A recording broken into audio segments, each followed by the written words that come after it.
بسم اللہ الرحمن الرحیم۔ اگر کسی نے ایسی نماز پڑھی 2 رکعت نماز جس نماز میں اس کے وجود میں حضور ہو تو مولا فرماتے ہیں وجب علیہ الجنہ، میں جعفر صادق گواہی دیتا ہوں اس پہ جنت واجب ہو جاتی ہے۔ 2 رکعت نماز میں کتنا ٹائم لگتا ہے؟ بہت زیادہ، 4 منٹ 5 منٹ۔ اور سوال ہے مولا اتنی نمازیں لوگوں نے پڑھی، 1000 رکعت لوگوں نے نمازیں پڑھی، 100 رکعت لوگوں نے نمازیں پڑھی، آپ نے یہ نہیں کہا کہ ان پر جنت واجب ہے، آپ نے کہا 2 رکعت ایسی نماز جس میں حضور ہو، یعنی شرط قبولیت نماز اور دخول جنت یہ ہے کہ انسان کے وجود میں کیا ہو؟ حضور ہو۔ یعنی اگر 1 گھنٹہ آپ مجلس میں بیٹھیں اور اگر آپ کا ذہن اس مجلس میں نہ ہو تو بیٹھنا اور نہ بیٹھنا کسی کام کا نہیں ہے، لیکن اگر 5 منٹ مومن مجلس میں بیٹھے لیکن حضور قلب کے ساتھ بیٹھے، اس مجلس میں بیٹھنا اس کے لیے واجب جنت بن جاتا ہے۔ اور یہ حضور پیدا کیسے ہوتا ہے؟ سائیکولوجسٹ کہتے ہیں ایک سوال سے حضور پیدا ہوتا ہے۔ اگر مومن اپنے وجود میں حضور کو پیدا کرنا چاہتا ہے، حضور وہی نعبد کا مقام ہے، تو فرمایا خود سے سوال کرو تمہارے وجود میں حضور پیدا ہوگا۔ ابھی آپ کے ذہن مختلف جگہوں پر پراکندہ ہیں، لیکن اگر میں آپ سے ایک سوال کروں، آپ لوگ کہاں بیٹھے ہیں؟ کس امام بارگاہ میں بیٹھے ہیں؟ اس امام بارگاہ کا نام کیا ہے؟ تو جیسے آپ جواب دیتے جائیں گے ویسے ویسے حضور پیدا ہوتا جائے گا۔ آپ کا مختلف جگہوں سے ذہن دور سے ہٹ کر اور فوراً اس امام بارگاہ میں آ جائے گا۔ فرمایا بالکل اسی طرح اگر مومن اپنے وجود میں حضور کو پیدا کرنا چاہتا ہے، جب نماز کی حالت میں کھڑا ہو جائے فوراً اس کا ذہن ادھر ادھر جانا شروع کر دے تو خود سے سوال کرے کہ تو کہاں پہ کھڑا ہے؟ جواب آئے گا میں مصلی پر کھڑا ہوں۔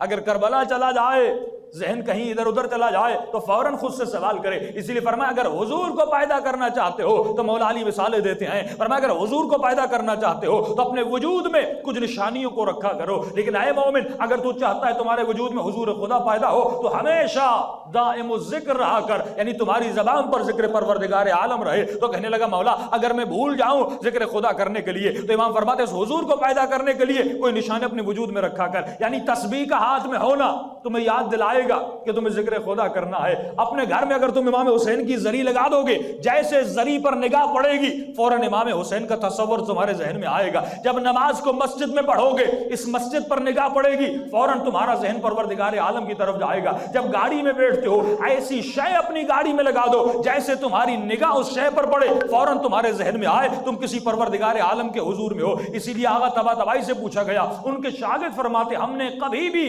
آیت اللہ طباطبائی کو سوتے وقت یہ نہیں دیکھا وہ اپنے پاؤں کو سیدھا کر کے سوئیں۔ ہمیشہ ان سے پوچھتے تھے قبلہ آپ اپنے پاؤں کو سیدھا کر کے نہیں سوتے، ہمیشہ آپ کے پاؤں تھوڑے بہت ٹیڑھے ہوتے ہیں؟ تو انہوں نے فرمایا اس لیے پاؤں کو ایسا رکھتا ہوں کیونکہ میں جب یہ سوچتا ہوں میں حضور پروردگار عالم میں ہوں تو مجھے بہترامی لگتی ہے کہ اللہ کے حضور میں اپنے پاؤں کو سیدھا کروں۔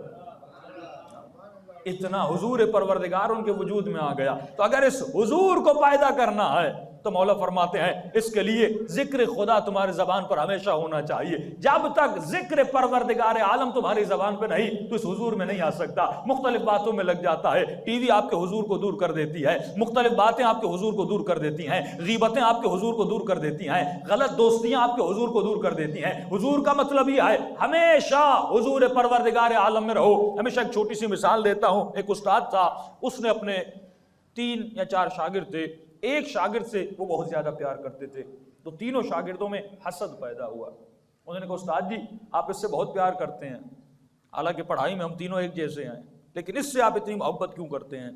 انہوں نے اپنی بات کو ثابت کرنے کے لیے تینوں شاگردوں سے ایک امتحان لیا۔ مشہور مثالیں بچپن سے آپ سنتے ہوئے آتے ہیں۔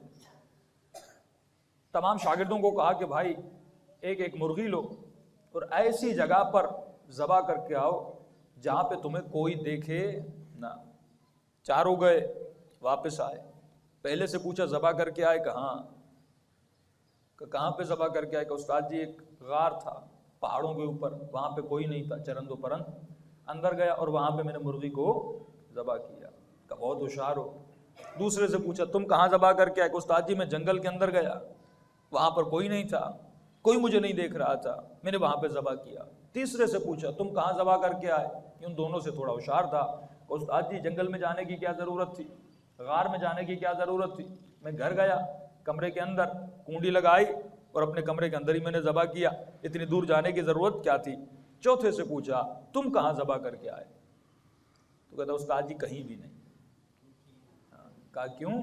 کہا کیونکہ آپ نے کہا تھا ایسی جگہ پہ ذبح کرنا جہاں تمہیں کوئی نہ دیکھے۔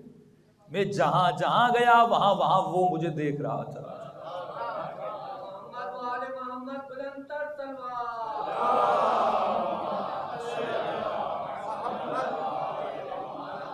اب سوال آپ سے ایک ہے، کیا یہ چاروں کلمہ لا الہ الا اللہ پڑھتے تھے کہ نہیں؟ کیا یہ چاروں خدا کو مانتے تھے کہ نہیں؟ کیا یہ چاروں نماز پڑھتے تھے کہ نہیں؟ کیا یہ چاروں مسلم تھے کہ نہیں؟ پھر سوال یہ آئے جب چاروں خدا کو مانتے تھے، ایک کتنا متوجہ کیوں تھا اور تین متوجہ کیوں نہیں تھے؟ جبکہ چاروں اللہ کا کلمہ پڑھتے تھے، چاروں مسلم تھے۔ سوال یہ ہے کہ تین غافل تھے، ایک کے وجود میں حضور پروردگار عالم تھے۔ یہ حضور ہے جو ہمیں گناہ سے بچاتا ہے۔